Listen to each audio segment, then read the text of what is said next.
I said expand 770. Got boy, I'm watching. Now all these shows pop up. Like I said nothing. Now the KKK. Yup, they gotta go. Krinsky, Kotlarski, and Conan.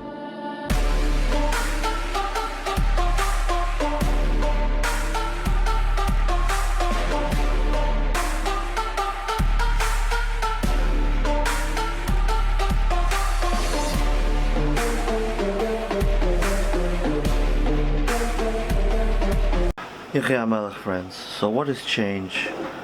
Is it good? How do we react to change? What is hard work? Is it good? How do we react to hard work? Now before we get into what are all these questions, I've been recently posting things like 6 million Jews died in the Holocaust. To all the people that believe in God, you have to understand that there's a concept of free choice in the world. God does not interfere usually in His creation. He kind of leaves it up to us. If you're a man of faith, you have to understand that there's free choice is the first rule of the Bible. So it's not about proving that God exists or not, because that's also something that the Bible says will never be provable. It says, here I give you today the good and the bad, the blessing and the curse, the life and the death, and you shall choose life. But it says, I'm going to give you all these things. I'm going to give you the death and the life, the blessing and the curse. I'm going to give you all these options. I'm not going to hide it. I'm not going to censor it. I'm not going to, censor hate speech. No, I'm going to give you the death and the life and the good and the bad. And you should choose life. So it's not about hustling information. It's about making all information accessible. But even deeper than that, many people grow up in certain mindsets, and they come to a point in their life when all those mindsets are questioned. Especially today, there's a very big identity crisis. Many of the teenagers are in depression because they cannot figure out who they are. Which brings us to the necessity of evolution,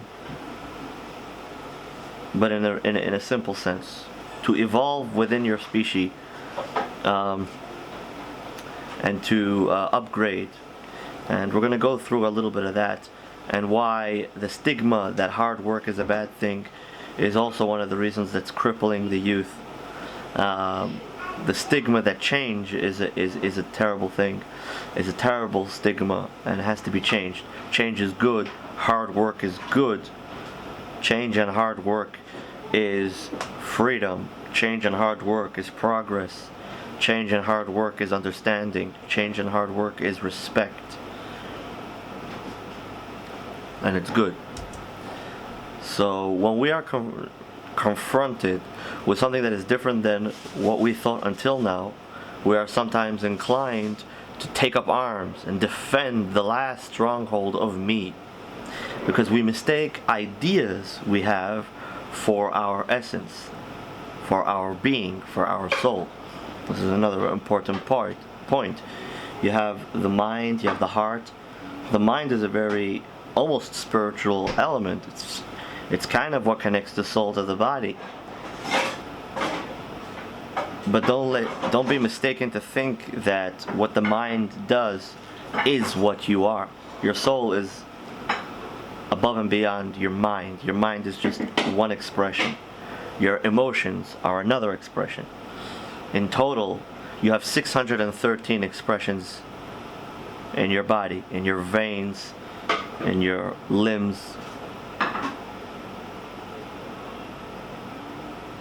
So the human body is a complex machine. But your ideas can change as well, because that's not your essence, that's not your soul.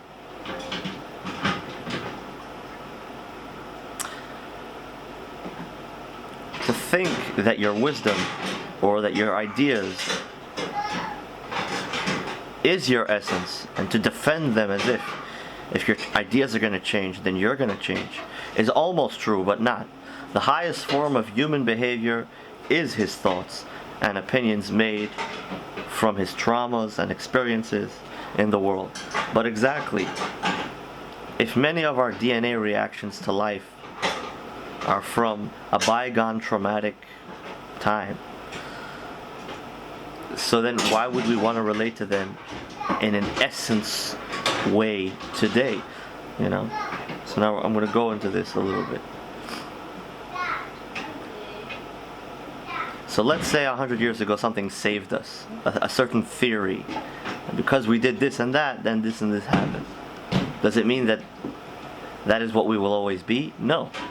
We could understand the history. We could understand the reason why they did that. If that reason still applies today, then we continue to do it. If not, it expires, right? It's like a grandfather who makes all of his children swear 300 years ago that they will never travel without installing a bucket on the wagon. And then when they ask, what's the bucket for? They say it should be for the horse's garbage. You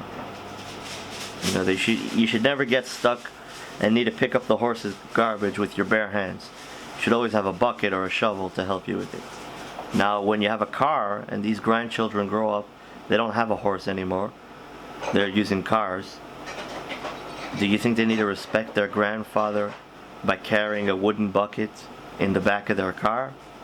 No, because cars don't emit like horses. So that's why it's important to know the reason for everything you do. Common sense. And then you have to be adaptable. You have to be ready to change. Also, think about it. A lot of the things you do automatically is because of trauma, is because of survival. Imagine you got beaten up by a bully because you tried to do something good, and then from then on you never tried to do that good thing. Do you really want that to be part of your essence and the essence of your grandchildren, or do you want to fix that, get over that trauma, look at the scenario, think about that bad person who did that in that bad situation, overcome your fears, and try again to do that good thing?